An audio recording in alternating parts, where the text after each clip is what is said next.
चलिए स्टार्ट करते हैं class 12 chapter 10 vector algebra exercise 10.4। ये एक्सरसाइज आपकी क्रॉस प्रोडक्ट या वेक्टर प्रोडक्ट के ऊपर बेस्ड है। Question number first, find modulus of vector A cross vector B if vector A is equal to i cap minus 7 j cap plus 7 k cap and vector B is equal to 3 I cap minus 2 J cap plus 2 के cap. देखिए vector A और vector B की value given है, तो हमको A cross B का modulus या उसका मैग्नीट्यूड कैलकुलेट करना है। तो ए क्रॉस बी का मॉडुलस कैलकुलेट करने के लिए पहले हम वेक्टर ए क्रॉस वेक्टर बी निकाल लेते हैं। एक वेक्टर मिलेगा हमको और फिर उसका मैग्नीट्यूड ले लेंगे दोनों साइड का मॉड। वेक्टर ए और वेक्टर बी की वैल्यू अगर गिवन हो तो वेक्टर ए क्रॉस वेक्टर बी की वैल्यू के लिए अपने पास में फॉर्मूला है, vector A cross vector B is equal to 3/3 का डिटर्मिनेंट फर्स्ट रो के अंदर आई कैप जे कैप के कैप और A1 A2 A3 B1 B2 B3। ये डिटर्मिनेंट फॉर्म में ए क्रॉस बी कैलकुलेट करने के लिए फॉर्मूला है। आई कैप जे कैप के कैप ये यूनिट वेक्टर से फर्स्ट रो के अंदर, सेकंड रो के अंदर A1 A2 A3 A1 A2 A3 आपको वेक्टर ए से आई कैप जे कैप के कैप के कोफिशिएंट से ले लेंगे और B1 B2 B3 की वैल्यू वेक्टर बी से आई कैप जे कैप के कैप के कोफिशिएंट से ले लेंगे। तो रख दो इसके अंदर value which is equal to I cap J cap K cap, इसको ऐसे ही रहने दो और A1 A2 A3 के प्लेस पे यहाँ से रख देंगे वेक्टर ए से आई कैप का कोफिशिएंट 1, जे कैप का -7 और के कैप का 7। ये हो जाएगा 1, A2 की वैल्यू -7, A3 की वैल्यू 7, B1 B2 B3 की वैल्यू यहाँ से रख देंगे वेक्टर बी से 3 -2 2, 3 -2 2। देखो ये 3/3 का डिटर्मिनेंट है और 3/3 के डिटर्मिनेंट का एक्सपेंशन आपको मालूम है। आप किसी भी रो या किसी भी कॉलम के एलिमेंट्स के रिस्पेक्ट में उसको एक्सपांड कर सकते हैं। डिटर्मिनेंट का चैप्टर अपन ने पढ़े, तो हम क्या करते हैं कि जिस रो या जिस कॉलम में अपने को जीरो दिखाई देते हैं, ज़्यादा जीरो, उसके रिस्पेक्ट में एक्सपांड कर देते हैं। लेकिन अगर एक भी जीरो आपको ना दिखाई दे तो फिर आप फर्स्ट रो या फर्स्ट कॉलम किसी के भी रिस्पेक्ट में कर सकते हैं, आंसर सेम आता है। तो इसमें कोई जीरो नहीं दिख रहा तो मैं इसको फर्स्ट रो के एलिमेंट्स के रिस्पेक्ट में एक्सपांड कर देता हूँ। Expanding along R1, expanding along R1 का मतलब R1 के एलिमेंट्स के रिस्पेक्ट में इसको एक्सपांड करना है। ये हो जाएगा vector A cross vector B is equal to, ये आई कैप जे कैप के कैप ये वाले एलिमेंट लेना है अपने को। तो अगर ये वाला एलिमेंट लेंगे आई कैप, तो देखो ये फर्स्ट रो फर्स्ट कॉलम में है, रो और कॉलम को प्लस करके देखो अगर इवन नंबर आ जाए तो इसके सामने प्लस का साइन ले लेते हैं और रो और कॉलम को प्लस करने के बाद अगर ऑड नंबर आ जाए तो जो भी एलिमेंट रहेगा उसके सामने माइनस ले लेते हैं। तो आई कैप फर्स्ट रो और फर्स्ट कॉलम का एलिमेंट है, 1 + 1 2 इवन नंबर है तो आई कैप के सामने प्लस का साइन आ जाएगा। ये आई कैप। अब क्या करते हैं, ये आई कैप जिस रो में, इस रो को डिलीट कर देते हैं, छोड़ देते हैं, और जिस कॉलम के अंदर उसको छोड़ देते हैं। क्या बचा 7 -2 7 2, इसको एक डिटर्मिनेंट में ले लो। डिटर्मिनेंट -7 -2 7 2, ये फर्स्ट एलिमेंट हो गया। अब आ जाओ सेकंड एलिमेंट जे कैप, ये है फर्स्ट रो के अंदर और सेकंड कॉलम के अंदर, 1 + 2 3 ऑड नंबर आ गया तो माइनस ले लेंगे इसके सामने, माइनस जे कैप। अब ये जे कैप जिस रो में, इस रो को छोड़ दो और जिस कॉलम में उसको छोड़ दो, बचे वाले एलिमेंट को डिटर्मिनेंट ले लो 1 3 7 2, तो ये डिटर्मिनेंट 1 3 7 2। फिर ये वाला लास्ट थर्ड वाला एलिमेंट के कैप आपका फर्स्ट रो में है और थर्ड कॉलम में, 1 + 3 4 इवन नंबर आ गया तो प्लस आ जाएगा इसके सामने, ये प्लस के कैप, और इसको डिटर्मिनेंट में ले लो। इस रो को छोड़ दो जिसमें के कैप है और इस कॉलम को छोड़ दो जिसमें के कैप है। क्या बचा 1 3 -7 -2, 1 1 3 -7 -2। ये हो गया आपका R1 के एलिमेंट्स के अलॉन्ग या उसके रिस्पेक्ट में 3/3 के डिटर्मिनेंट का एक्सपेंशन। डिटर्मिनेंट का चैप्टर आता है आपको, चलिए इसको आगे सॉल्व कर देते हैं। विच इज इक्वल टू, ये आई कैप ऐसे रहने दो। इसको देखो, ये 2/2 का डिटर्मिनेंट है। 2/2 के डिटर्मिनेंट को आपको मालूम है कैसे सॉल्व करना है। इन दोनों एलिमेंट का मल्टीप्लाई करो, माइनस का साइन लगाओ और इन दोनों का मल्टीप्लाई करो। ये हो जाएगा -7 × 2 करेंगे तो -14, फिर माइनस आएगा माइनस, और इन दोनों का इंटू करेंगे तो -14, माइनस माइनस प्लस 14 हो जाएगा। माइनस जे कैप, इन दोनों का इंटू 1 × 2 2, फिर माइनस लगाते हैं और 3 2 जा 7, ये 3 7 जा 21, -3 7 जा 21 प्लस के कैप, 1 में -2 का इंटू करेंगे तो -2, और फिर -3 7 जा -21 और माइनस माइनस माइनस प्लस 21। ऐसा हो गया, ध्यान से करना है। ये -14 +14 गेट्स कैंसल्ड, ये 0 हो जाएगा तो आई के वाली टर्म तो 0 हो गई, ये 0 हो गया। माइनस जे कैप 2 -21 -19 हो जाएगा, प्लस के कैप -2 + 21 19 हो जाएगा। इसको सॉल्व करके लिख दो। ये 0 वेक्टर लिख सकते हैं, इसको 0 भी लिखे तो कोई फर्क नहीं पड़ रहा, क्योंकि ये वेक्टर है, इसका इंटू करेंगे तो 0 वेक्टर होगा। इसको 0 वेक्टर लिख लो, या डायरेक्ट छोड़ भी सकते हैं आप। इसको 0 वेक्टर लिखो या डायरेक्ट छोड़ दो, आप 0 मत लिखो। इसको और थोड़ा सा सॉल्व कर लो, तो ये -19 और माइनस जे कैप इंटू करेंगे तो +19 जे कैप हो जाएगा, +19 के कैप। ये आ गया आपका वेक्टर ए क्रॉस वेक्टर बी। आप चाहे तो यहाँ से 19 को कॉमन निकाल लो, और नहीं भी निकालेंगे तो कोई फर्क नहीं पड़ रहा। अब ये ए क्रॉस बी आया, लेकिन अपने को चाहिए मैग्नीट्यूड या modulus of A cross B, तो इसी से मॉड निकाल लेते हैं अपन। देयरफॉर मॉडुलस ऑफ या magnitude of vector A cross vector B is equal to, इसको मॉड में डाल, modulus of 19 J cap plus 19 K cap. इसको सॉल्व कर लो। मॉडुलस ऑफ यहाँ से 19 कॉमन निकाल लो, तो ये जे कैप प्लस के कैप। इसको और सॉल्व करेंगे, ये 19 तो बाहर आ जाएगा मॉडुलस के बाहर, मॉड के अंदर बचा जे कैप प्लस के कैप। अब मॉडुलस का साइन आपको हटाना है, तो ये 19 अंडर रूट लगा दो, जे कैप के कोफिशिएंट का स्क्वायर प्लस के कैप के कोफिशिएंट का स्क्वायर। जे कैप का कोफिशिएंट 1 है तो 1 स्क्वायर, के कैप का कोफिशिएंट 1 है तो 1 स्क्वायर। और सॉल्व करेंगे तो 19 रूट 1 का स्क्वायर 1 और 1 का स्क्वायर 1 + 1 2 हो जाएगा, 19 रूट 2। ये आपका magnitude of vector A cross vector b आ गया। पहले हमने ए क्रॉस बी निकाले इस फॉर्मूले की हेल्प से, और उसका मैग्नीट्यूड ले लिया हमने, तो 19 रूट। कैलकुलेशन आप कैसा भी करो, उससे कोई फर्क नहीं पड़ता। ठीक है, आंसर दिखाता हूं मैं आपको। ये रहा 10.4 exercise 10.4 question number first 19 root 2। देखिए question number second, find a unit vector perpendicular to each of the vector A plus vector B and vector A minus vector B, where vector A दिया हुआ है 3 आई cap plus 2 जे cap plus 2 के cap, and vector B दिया I cap plus 2 J cap minus 2 के cap. ए और B vector दिए, तो हमको क्या करना है, यूनिट वेक्टर कैलकुलेट करना है perpendicular to each of this vector. ये वाला वेक्टर और ये वाला वेक्टर, इन दोनों के परपेंडिकुलर यूनिट वेक्टर चाहिए। तो कल की क्लास में मैंने आपको एक फॉर्मूला बताया था कि unit vector perpendicular to vector A and vector B, N cap is equal to plus minus vector A cross vector B upon modulus of vector A cross vector B. ये मैंने prove करके बताया आपको कल formula. तो यहाँ पे vector ए के प्लेस पे वेक्टर ए प्लस बी बना लेंगे अपन पहले, और वेक्टर बी के प्लेस पे वेक्टर ए माइनस बी निकाल लेंगे। फिर इन दोनों वेक्टर के परपेंडिकुलर जो यूनिट वेक्टर होगा, यहाँ पे फॉर्मूला लिख देंगे, ए के प्लेस पे वेक्टर ए प्लस बी, फिर यहाँ क्रॉस लगाएंगे बी के प्लेस पे वेक्टर ए माइनस बी अपॉन मॉडुलस में ए के प्लेस पे वेक्टर ए plus B cross vector B के प्लेस पे वेक्टर ए माइनस बी रख के इसको सॉल्व कर लेंगे। तो ये प्लस माइनस का साइन भी रहेगा, एन कैप की वैल्यू आ जाएगी, इन दोनों के परपेंडिकुलर यूनिट वेक्टर आ जाएगा। तो पहले मैं वेक्टर ए और वेक्टर बी की वैल्यू तो गिवन है, तो पहले वेक्टर ए प्लस बी और वेक्टर ए माइनस बी निकाल लेता हूँ।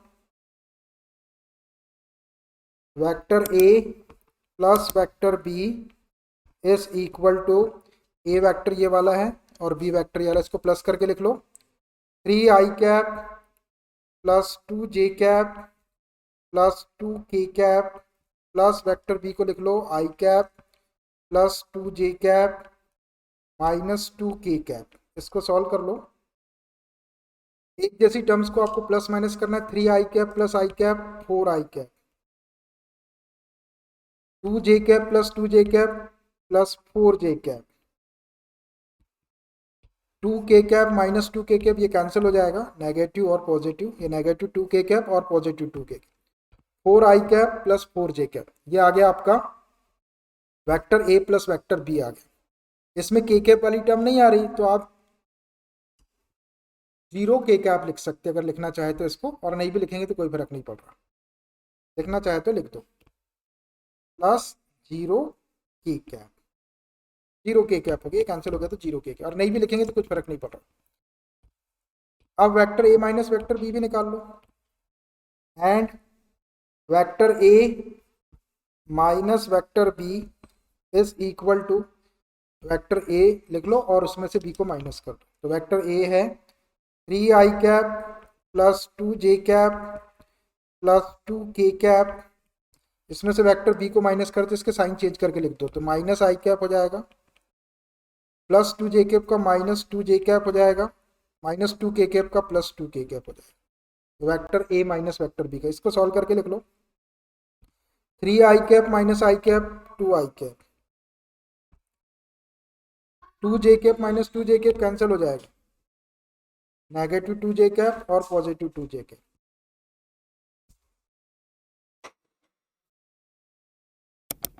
2k plus 2k plus 4k, ऐसा आ गया। अब देखो इसमें जेके वाली टर्म मिसिंग है तो आप चाहे तो 0j लिख सकते हैं अगर लिखना चाहे तो, 2i plus 0j plus 4k, और अगर आपने छोड़ भी दिए इसको तो कोई फर्क नहीं पड़ रहा, ऐसा भी लिख सकते हैं इसको, 4i प्लस 4j भी लिख सकते हैं, तीनों टर्म को लिख दिया मैं, जो चीज़ एब्सेंट है उसको 0 लगा के लिख दो। अब a प्लस बी भी आ गया, a माइनस बी भी आ गया, हमको क्या करना है, unit vector perpendicular to this vector and this vector, इन दोनों वेक्टर के परपेंडिकुलर यूनिट वेक्टर कैलकुलेट करना है।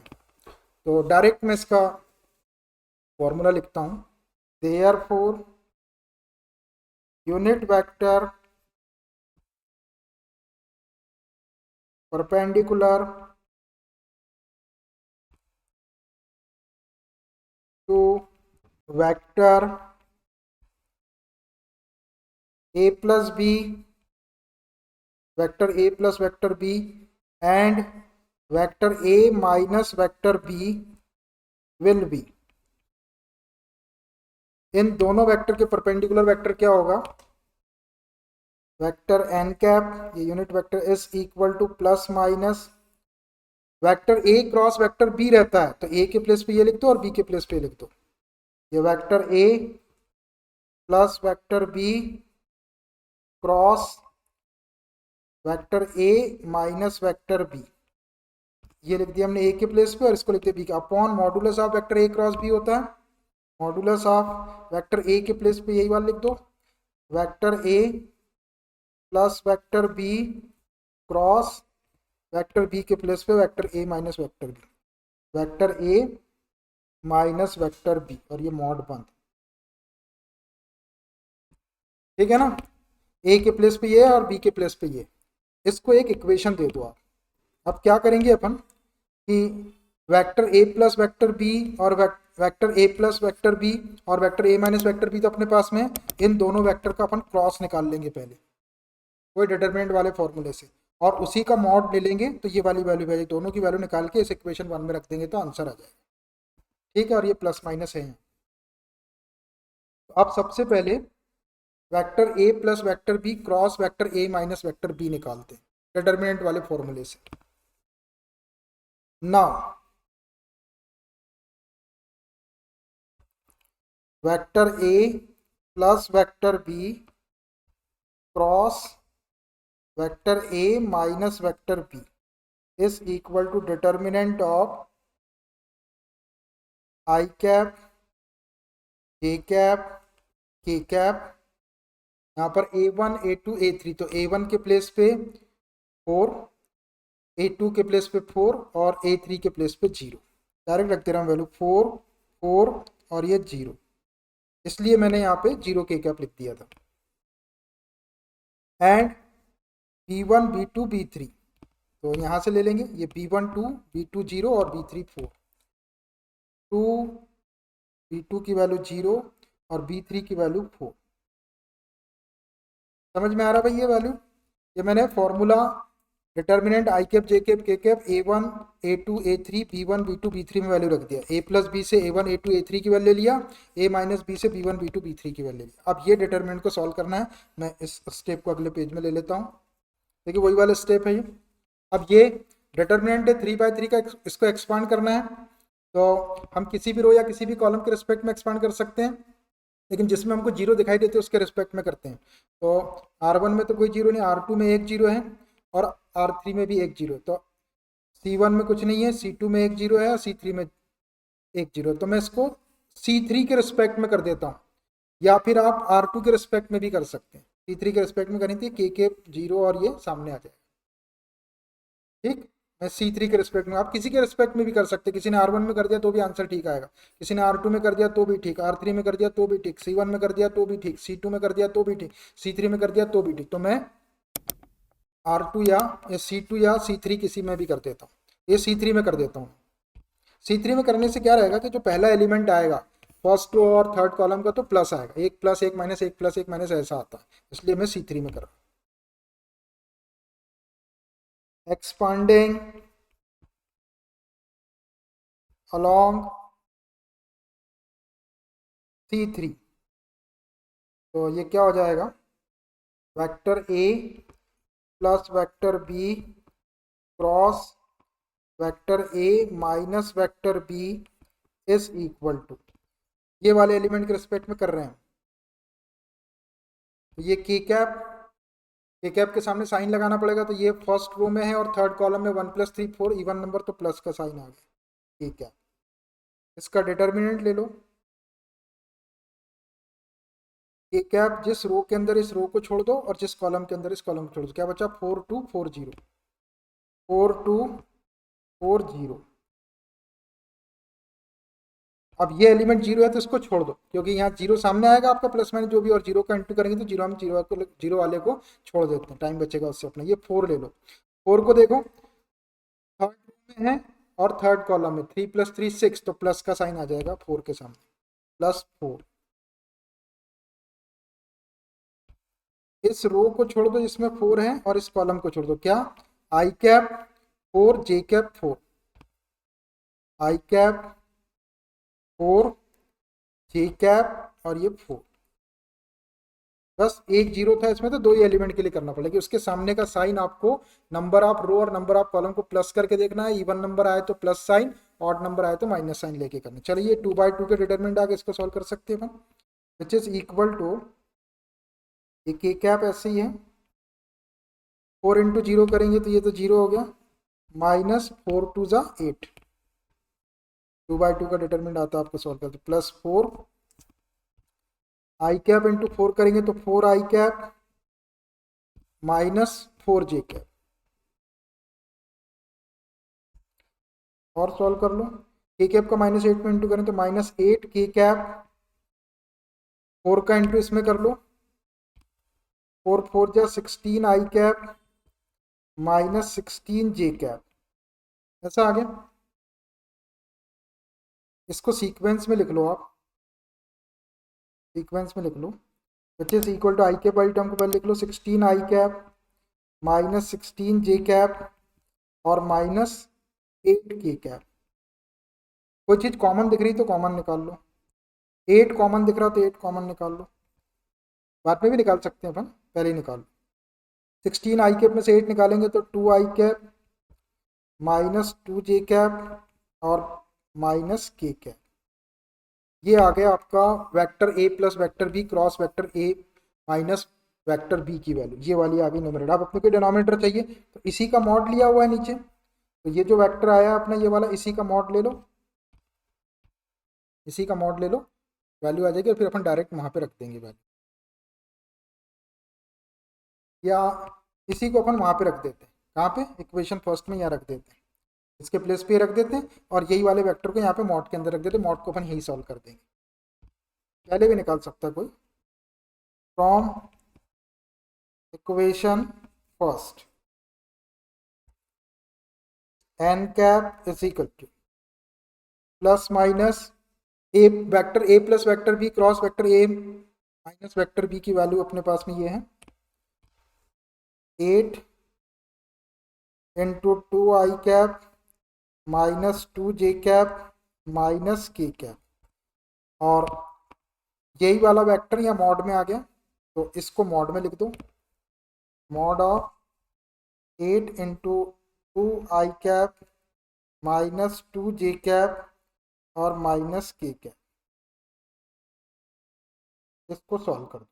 देखो यहाँ से ये 8 को बाहर कर देते तो इससे कैंसिल हो जाएगा, विच इज इक्वल टू ये 8 2 आई कैप प्लस माइनस भी है, विच is equal to plus minus ये बाहर आके 8 हो जाएगा, यहाँ पे 8 दिख रहा है, इसको यहीं कैंसिल कर देते हैं, ये 8 से ये 8 तो कैंसिल हो गया।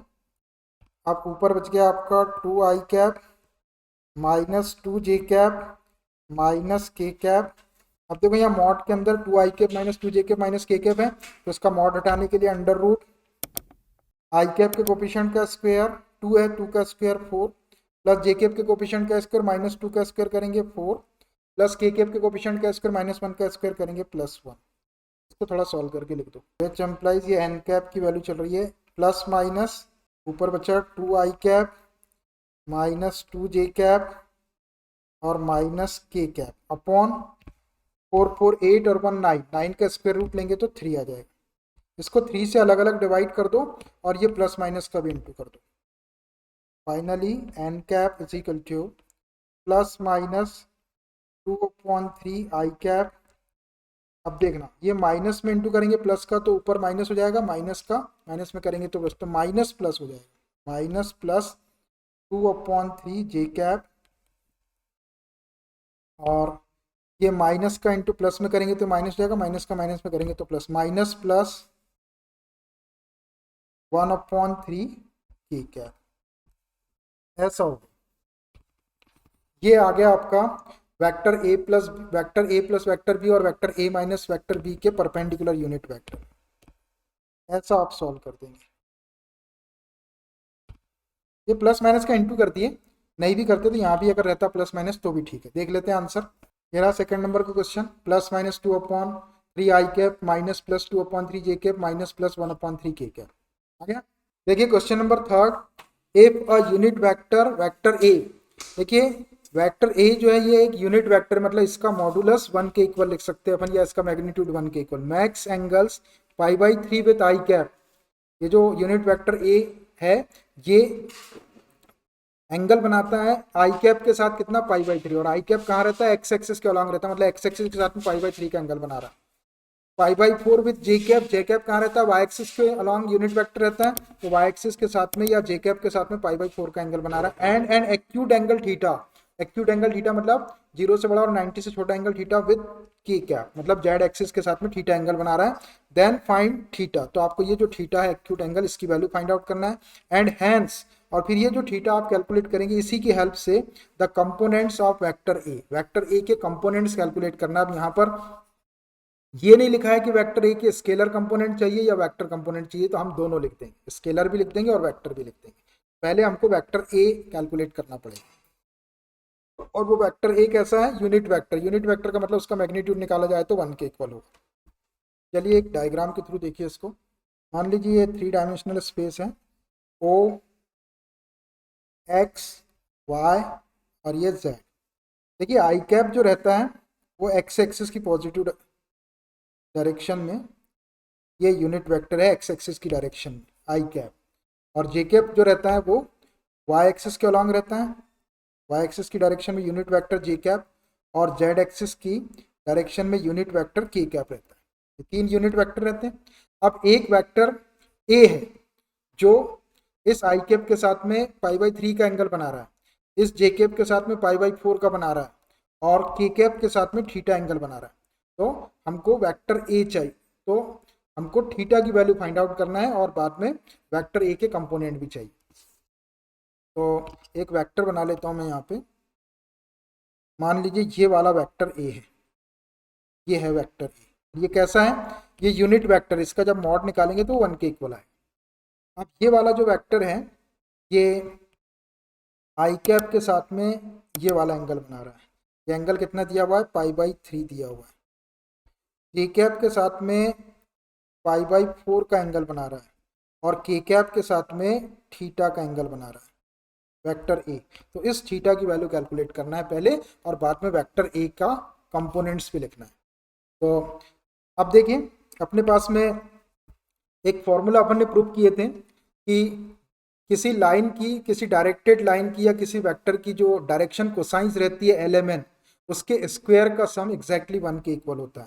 तो मैं उस फॉर्मूले का यूज करूंगा, since L square plus M square plus N square is equal to 1। ये थ्योरम था, the sum of squares of direction cosines of a directed line is exactly 1। देखना आप पीछे पलट के, इस L को अपन LMN को अपन cos alpha cos beta cos gamma से भी रिप्लेस कर सकते हैं।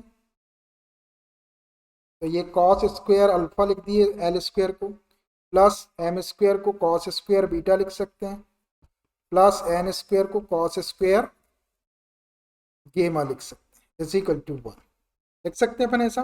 अब देखिए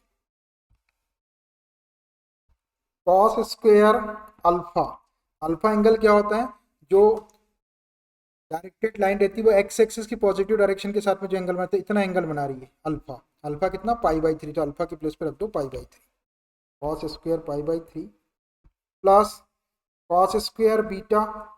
बीटा क्या होता है, ये जो वेक्टर है वो वाई एक्सिस की पॉजिटिव डायरेक्शन के साथ में जो एंगल बनाता है उसको बीटा कहते हैं। तो यहाँ पे वाई एक्सिस की पॉजिटिव डायरेक्शन के साथ में एंगल कितना बन रहा है, पाई/4, तो बीटा को ले लो पाई/4, कॉस स्क्वायर पाई/4 plus cos square gamma, gamma या गामा, जेड एक्सिस की पॉजिटिव डायरेक्शन के साथ में जो एंगल बनता है उसको गेमा कहते हैं। और यहाँ पे जेड एक्सिस की पॉजिटिव डायरेक्शन के साथ में एंगल कितना बन रहा है, थीटा, तो ये कॉस स्क्वायर थीटा हो जाएगा, इज इक्वल टू 1। समझ में आई ये वैल्यू, अल्फा की प्लेस पे पाई/3, बीटा की प्लेस पाई/4 और गेमा की प्लेस पे थीटा। इसको सॉल्व करके थीटा की वैल्यू निकाल लेते हैं, विच एम्प्लाइज कॉस पाई/3 की वैल्यू, कॉस 60 डिग्री की वैल्यू 1/2 होती है और उसका स्क्वायर है तो 1/2 का होल स्क्वायर, ऐसा लिखें, तो 1/2 square plus cos square 45, cos 45 की वैल्यू 1/√2 और उसका स्क्वायर कर देंगे, प्लस कॉस स्क्वायर थीटा को ऐसे ही रहने दो, अपने को थीटा निकालना है, इज इक्वल टू 1। तो सॉल्व करो, which implies 1 square 1, 2 square 4 plus 1 square 1√2 square 2 plus cos square theta को ऐसे ही रहने दो, इज इक्वल टू 1। ये 1/4 और 1/2 को इधर शिफ्ट कर देते 1 की तरफ, तो विच implies cos square theta is equal to 1 minus 1/4 minus 1/2, which implies cos square theta is equal to, यहाँ पे एलसीएम ले लो, 1 4 और 2 का एलसीएम 4, 4 1 जा 4 माइनस 1, 2 से डिवाइड करें 2 टाइम, 2 1 जा 2, which implies cos square theta is equal to 4 minus 3 कर देंगे तो 1/4, तो cos theta is equal to under root ले लो दोनों साइड का, तो प्लस माइनस 1/2, प्लस माइनस 1/2 आया। अब देखिए थीटा जो है वो एक्यूट एंगल दिया हुआ है, थीटा एक्यूट एंगल है, एक्यूट एंगल थीटा। तो कॉस थीटा, थीटा अगर एक्यूट एंगल है तो एक्यूट एंगल के लिए कॉस में कोई भी वैल्यू नेगेटिव नहीं होती, तो ये माइनस वाली वैल्यू को मैं छोड़ देता हूँ। Cos theta is equal to plus 1/2, यहाँ रीजन लिख देते हैं इसका, सिंस थीटा इज एक्यूट, ये एक्यूट एंगल है इसलिए अपन ने प्लस का साइन दिया। एक्यूट मतलब 0 से बड़ा और 90 से छोटा कोई भी एंगल ले लो तो कॉस की वैल्यू फर्स्ट क्वाड्रेंट के अंदर आएगी, 0 से बड़ी और 90 छोटी, वहाँ पे ऑल ट्रिग्नोमेट्रिकल रेशियो पॉजिटिव होते हैं तो कॉस भी पॉजिटिव होगा, तो 1/2 पॉजिटिव आ गया, ये माइनस साइन छोड़ दिया, ये रीजन लिख दिया मैं। अब 1/2 कॉस में किसकी वैल्यू होती है, which implies cos theta is equal to cos 60 degree की वैल्यू होती है पाई/3, कॉस 60 की वैल्यू 1/2 होती है। अब ये कॉस से कॉस कंपेयर हो जाएगा तो theta is equal to pi by three, theta is equal to pi by three. ये आ गई आपकी थीटा की वैल्यू, ये आंसर हो गया आपका एक। अपने को थीटा कैलकुलेट करना था, फाइंड थीटा। अब इसी थीटा की हेल्प से, हैंस ये जो थीटा आपने निकाली इसकी हेल्प से वेक्टर ए के कंपोनेंट्स निकालना है। और वेक्टर ए क्या दिया हुआ है आपको, यूनिट वेक्टर दिया हुआ है, unit vector A, vector a unit vector. तो अपन पहले वेक्टर ए निकालेंगे जो कि एक यूनिट वेक्टर है और फिर उसके कंपोनेंट्स लिखेंगे। ठीक, नाउ करके ले लेता हूं मैं। Now vector A is a unit vector, then देखिए हमको ये मालूम है कि वेक्टर ए एक यूनिट वेक्टर है, तो हमको वेक्टर ए को सपोज करना और ऐसा सपोज करना है कि वो यूनिट वेक्टर को शो करे। Then let vector A is equal to, अब वेक्टर ए ऐसा सपोज करो कि वो यूनिट वेक्टर होना चाहिए। यूनिट वेक्टर मतलब उसका मैग्नीट्यूड 1 के इक्वल आना चाहिए। तो इसको ले लेता हूं मैं, L I cap plus M J cap plus N K cap, ऐसा सपोज कर लिया मैंने वेक्टर ए। अब देखो ये वेक्टर ए, अगर आप इसका मैग्नीट्यूड लेते हैं तो वो एग्जैक्टली 1 आएगा। देखो मैग्नीट्यूड लेंगे तो ऐसा मॉड आ जाएगा, modulus of vector A is equal to this. अब ये मॉड का साइन हटाना है तो अंडर रूट आई कैप के कोफिशिएंट का square L square, M cap के कोफिशिएंट का स्क्वायर जे कैप के कोफिशिएंट का स्क्वायर एम स्क्वायर प्लस के कैप के कोफिशिएंट का square N square. L square plus M square plus N square को एक्जैक्टली 1 लिख सकते हैं, 1 का अंडर रूट लेंगे तो 1 प्लस 1, क्योंकि मैग्नीट्यूड पॉजिटिव होता है तो प्लस 1 आ जाएगा। इसलिए मैंने वेक्टर ए को एल आई के प्लस एम जे के प्लस एन के लिया। अब इसको अपन आगे सॉल्व कर लेते हैं थोड़ा सा। एल को लिख सकते हैं अपन कॉस अल्फा, एल को लिख सकते हैं अपन कॉस अल्फा और ये आई कैप, प्लस एम को लिख सकते हैं कॉस बीटा और ये जे कैप, प्लस एन को लिख सकते हैं कॉस गेमा, गेमा या गामा और ये के कैप। कॉस अल्फा की वैल्यू दी हुई है अपने को पाई by three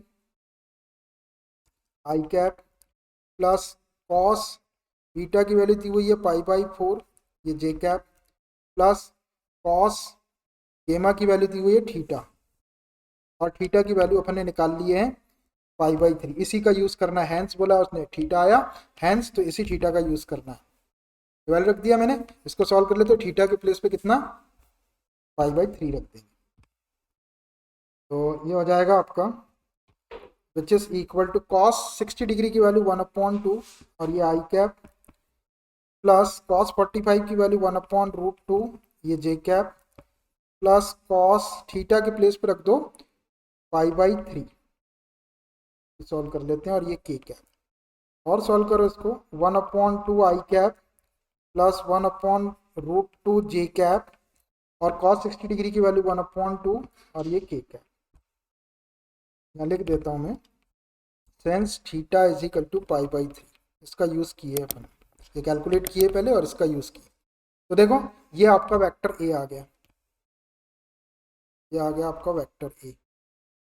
vector A is equal to 1/2 I के प्लस 1/√2 जे के प्लस 1/2 के के। देखिए ये यूनिट वेक्टर, अब आप इसका मॉड निकाल के देख लो, इसका मैग्नीट्यूड निकाल के देख लो तो एक्जैक्टली 1 आएगा। देखो 1/2 का स्क्वायर करेंगे तो 1/4, 1/√2 का स्क्वायर करेंगे तो 1/2 प्लस 1/2 का स्क्वायर करेंगे तो 4 अंडर रूट के अंदर। ऐसे आप 4 एलसीएम ले लेंगे आप अंडर रूट के अंदर, तो ये 1 प्लस 2 से डिवाइड करो 2 टाइम, 2 1 जा 2 प्लस 4 से डिवाइड के 1 का इंटू करेंगे 1, 1 प्लस 2 3 प्लस 1 4/4 अंडर रूट के अंदर है, अंडर रूट के अंदर 1 आ जाएगा और इसको बाहर निकालेंगे तो 1। तो ये यूनिट वेक्टर है ये यूनिट वेक्टर। वेक्टर कहीं से भी चेक करके देख लो आप, क्योंकि अपन ने सपोज ही इसको यूनिट वेक्टर किए थे और ये यूनिट वेक्टर। अब इस वेक्टर ए के कंपोनेंट्स पूछ रहा है, अब वो ये नहीं पूछ रहा कि इसके स्केलर कंपोनेंट या इसके वेक्टर कंपोनेंट, तो हम दोनों कंपोनेंट्स लिख देते हैं। Therefore scalar components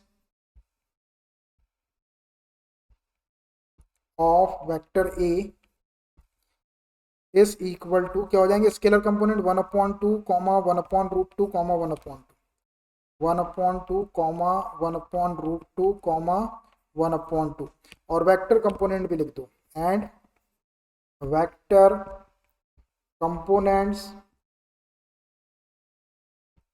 of vector A is equal to vector ए के वेक्टर कंपोनेंट 1/2 आई कैप, फिर ये वाला कंपोनेंट कॉमा 1/√2 जे कैप,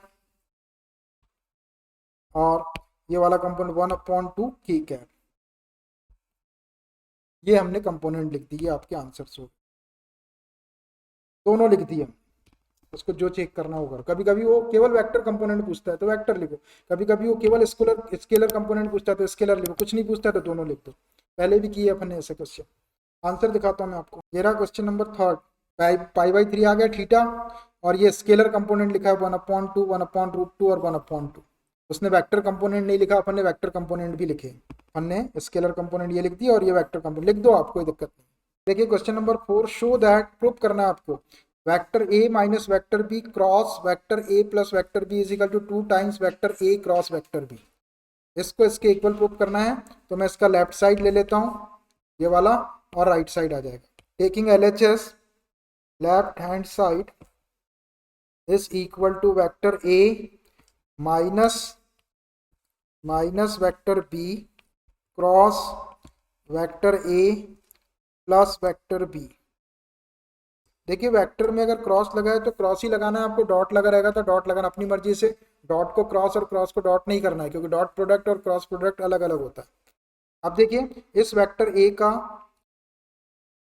ये वाले ब्रैकेट का ये वाले ब्रैकेट में क्रॉस लगा के मल्टीप्लाई कर देते हैं, तो विच इज इक्वल टू, पहले वेक्टर ए का कर दो इंटू, ये वेक्टर ए का कर दो पूरे इसमें, तो वेक्टर ए का वेक्टर ए में क्रॉस लगा के वेक्टर ए क्रॉस वेक्टर ए हो जाएगा।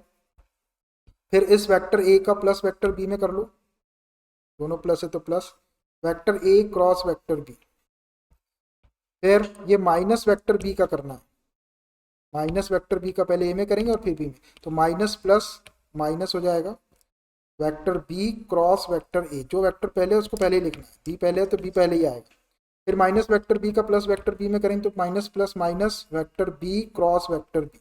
अब देखो ये दो एक जैसे वेक्टर आ गए, a cross a is equal to 0 होता है, और ये बी क्रॉस बी ये भी 0 होता है, कल मैंने आपको प्रूव करके बताया था। और ये ए क्रॉस बी है और ये माइनस बी क्रॉस ए है, तो वेक्टर प्रोडक्ट जो है वो कम्यूटेटिव नहीं होता है, तो ये माइनस बी क्रॉस ए को अपन ए क्रॉस बी अगर लिखेंगे तो ये माइनस का प्लस हो जाएगा, विच इज इक्वल टू, ये ए क्रॉस ए तो 0 वेक्टर हो गया, प्लस वेक्टर ए क्रॉस वेक्टर बी को ऐसे ही रहने दो, और ये माइनस बी क्रॉस ए को मैं प्लस ए क्रॉस बी लिख देता हूँ, plus A cross B, vector A cross vector B. देखो वेक्टर की पोजीशन क्रॉस में अगर पोजीशन चेंज करते फर्स्ट वाले को सेकंड के प्लेस पे, सेकंड को प्लस फर्स्ट के प्लेस पे, तो इसका साइन चेंज होता, माइनस था तो प्लस हो गया, minus vector B cross vector B 0 हो जाएगा, 0 वेक्टर, ये वेक्टर है तो वेक्टर ही लिखना है आपको, 0 नहीं लिखना है। मैंने यहाँ पे ये वाले फॉर्मूले अप्लाई किए हैं,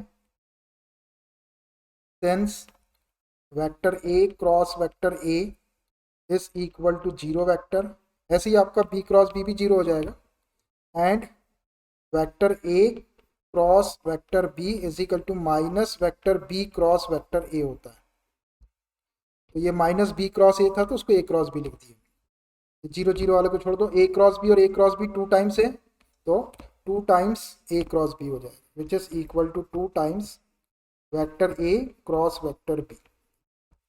देखो यही अपने को प्रूव करना था, right side 2 vector A cross vector B is equal to right hand side. देखिए आसानी से प्रूफ हो गया, ये दो प्रॉपर्टी लगा, ये सारी प्रॉपर्टी मैंने आपको कल प्रूफ करके बता दिया। चलिए देखिए question number 5, find lambda and mu, lambda और म्यू की वैल्यू फाइंड आउट करना है। इफ 2i के plus 6j plus 27k cap cross i के प्लस लैम्डा j के plus mu k cap is equal to 0 vector, ये आपको एक कंडीशन दी हुई है, आपको लैम्डा और म्यू की वैल्यू कैलकुलेट करना है। इसी को ले लेता हूँ पहले, 2i cap plus 6j cap plus 27k cap cross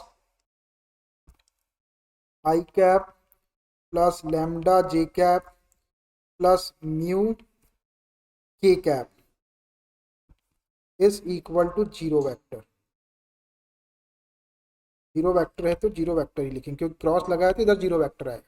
अब देखो इसको वेक्टर ए बोल दो, इसको वेक्टर बी बोल दो, तो वेक्टर ए क्रॉस वेक्टर बी की वैल्यू अपन कैसे निकालते हैं, determinant i cap J cap, के cap, A1, A2, A3, B1, B2, B3, ये वाले फॉर्मूले में वैल्यू रख देंगे,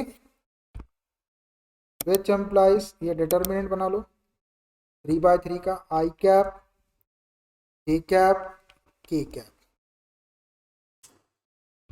A1, A2, A3 की वैल्यू यहाँ से रख दो 2, 6, 27, ये 2, 6, 27, B1, B2, B3 की वैल्यू आई कैप का कुछ 1 लैम्डा और म्यू, 1 लैम्डा और ये mu is equal to 0 vector, तो इसको अभी 0 वेक्टर ऐसा आ गया। अब देखो ये 3/3 का डिटर्मिनेंट है, इसको एक्सपांड कर दे, कोई जीरो दिखाई नहीं दे रहा है इसके अंदर, तो इसको R1 के रिस्पेक्ट में एक्सपांड कर दो, एक्सपांडिंग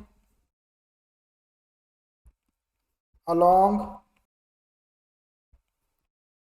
R1, R1 के एलिमेंट्स के रिस्पेक्ट में एक्सपांड कर रहे हैं, तो ये आई कैप देखो फर्स्ट रो में है और फर्स्ट कॉलम 1 + 1 2, तो प्लस का साइन आ जाएगा आई कैप के सामने।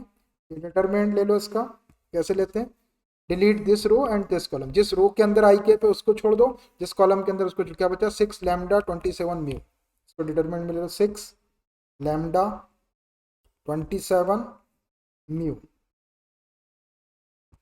उसके बाद ये जे कैप देखो फर्स्ट रो में है और सेकंड कॉलम में 1 + 2 3 ऑड नंबर आ गया, तो माइनस का साइन ले लो, ये माइनस जे कैप, बची वाली चीज़ों को डिटरमिनेंट में ले लो, जे कैप इस रो में, इस रो को छोड़ दो, इस कॉलम को छोड़ दो, क्या बचा 2 1 27 म्यू, 2 1 27 म्यू, और ये के कैप फर्स्ट रो में है और थर्ड कॉलम में 1 + 3 4 इवन नंबर आ गया, तो प्लस का साइन ले लो, प्लस के कैप, बची वाली टर्म्स को डिटरमिनेंट में ले लो, के कैप इस रो के अंदर इसको छोड़ दो, इस कॉलम के अंदर इसको छोड़ दो, 2 1 6 lambda, 2 1 6 lambda is equal to 0 vector.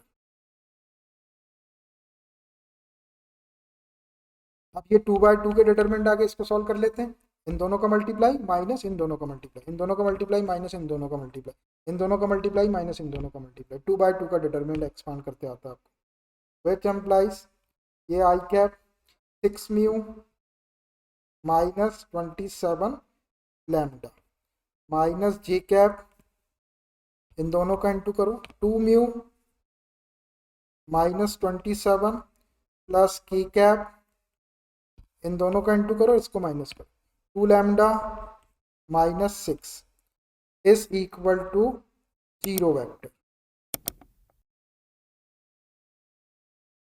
और थोड़ा सॉल्व कर लेते हैं। अब देखिए ये 0 वेक्टर है, तो 0 वेक्टर को 0 i cap plus 0 j cap plus 0 k cap लिख सकते हैं अपन, एक अगले स्टेप में लिख देता हूँ,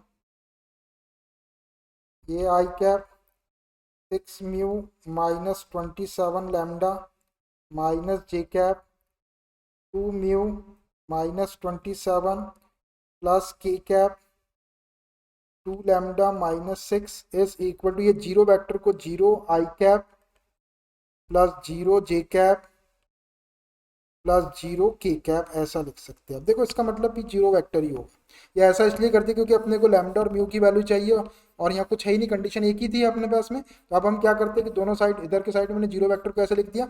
अब जो इसकी लाइक टर्म्स है उसके कोफिशिएंट को कंपेयर कर लो, on comparing the coefficients of like term मतलब आई कैप के कोफिशिएंट से आई कैप के कोफिशिएंट कंपेयर कर लो, जे कैप के कोफिशिएंट से जे कैप के कोफिशिएंट कंपेयर कर लो, और के कैप के कोफिशिएंट से के कैप के कोफिशिएंट कंपेयर कर लो, तो लैम्डा और म्यू की वैल्यू आ जाएगी। On comparing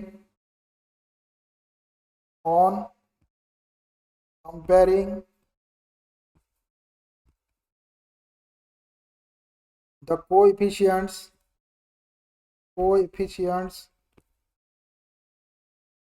of like terms जो एक जैसी टर्म्स है उसके कोफिशिएंट को कंपेयर करो, तो देखो ये आई कैप का कोफिशिएंट है और इधर आई कैप का कोफिशिएंट है 0, तो क्या हो जाएगा ये 6 mu minus 27 lambda is equal to 0, इसको एक इक्वेशन दे दो।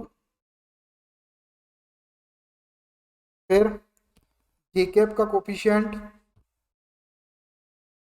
2 म्यू माइनस 27 और सामने माइनस भी है, इधर जे कैप का कोफिशिएंट 0, तो ये minus 2 mu minus 27 is equal to 0। दोनों साइड -1 का इंटू करेंगे तो ये 2 म्यू हो जाएगा, -27 और 0 में इंटू करेंगे तो 0 ही रहेगा। यहाँ से म्यू की वैल्यू निकल जाएगी, which implies 2 mu is equal to 27। तो म्यू इज इक्वल टू क्या आ जाएगा, 2 से डिवाइड कर 27/2। ये एक वैल्यू तो आ गई आपकी म्यू की।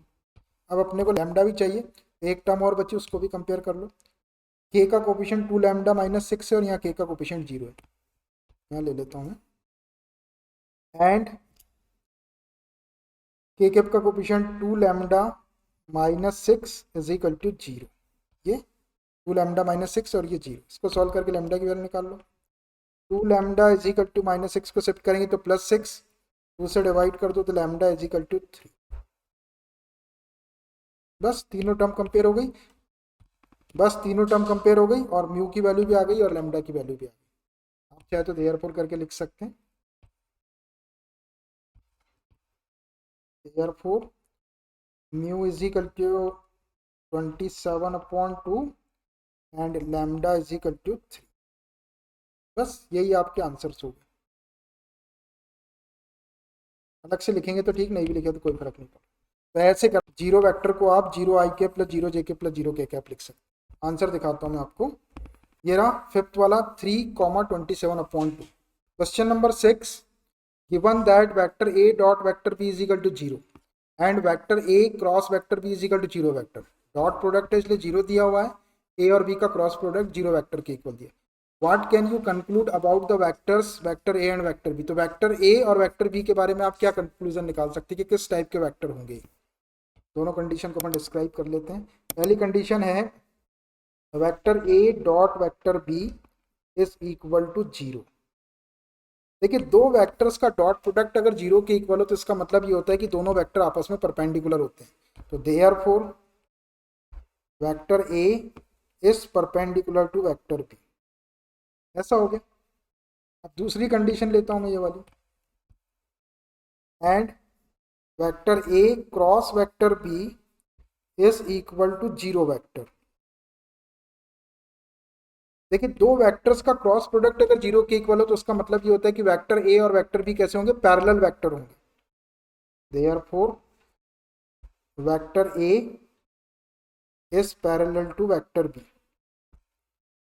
कल कॉन्सेप्ट की क्लास में बताया था मैंने आपको, ए क्रॉस बी अगर 0 वेक्टर कब आएगा, जब वो पैरेलल वेक्टर में, पैरेलल वेक्टर के बीच का एंगल 0 बनता है। तो जो अपना फॉर्मूला है vector A cross vector B is equal to mod of vector A mod of vector B sine theta N cap. तो उसमें थीटा के प्लेस पे 0 रखो आप, तो साइन 0 की वैल्यू 0 तो पूरा 0 कर देगा, इसलिए 0 वेक्टर आ जाता है।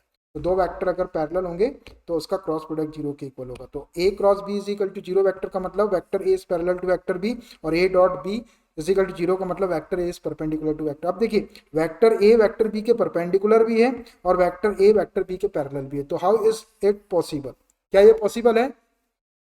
एक साथ में वेक्टर ए या तो वेक्टर बी के परपेंडिकुलर होगा या फिर वो वेक्टर बी के पैरेलल होगा, दोनों एक साथ में नहीं हो सकते। इसको हम ऐसा देखो, डायग्राम के थ्रू बताता हूँ मैं आपको। मान लीजिए ये वेक्टर, ये कोई वेक्टर है, ये वेक्टर ए है और ये वाला वेक्टर बी है। दोनों वेक्टर परपेंडिकुलर, ए बी के परपेंडिकुलर है। या तो ये वाली सिचुएशन होगी या फिर दूसरी सिचुएशन ऐसी, ये वेक्टर ए है और ये वेक्टर बी है और ये वेक्टर बी है। दोनों वेक्टर आपस में पैरेलल है, तो दोनों में से कोई एक सही होगी। अगर वेक्टर ए वेक्टर बी के परपेंडिकुलर है तो पैरेलल नहीं हो सकता, अगर वेक्टर ए वेक्टर बी के पैरेलल है तो परपेंडिकुलर नहीं हो सकते। तो इसको लिख देता हूं मैं, but vector A cannot be perpendicular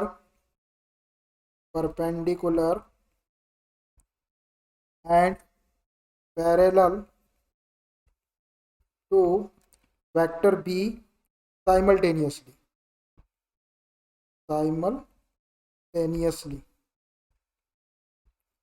मतलब एक साथ में वेक्टर ए जो है वेक्टर बी के परपेंडिकुलर और पैरेलल नहीं हो सकता।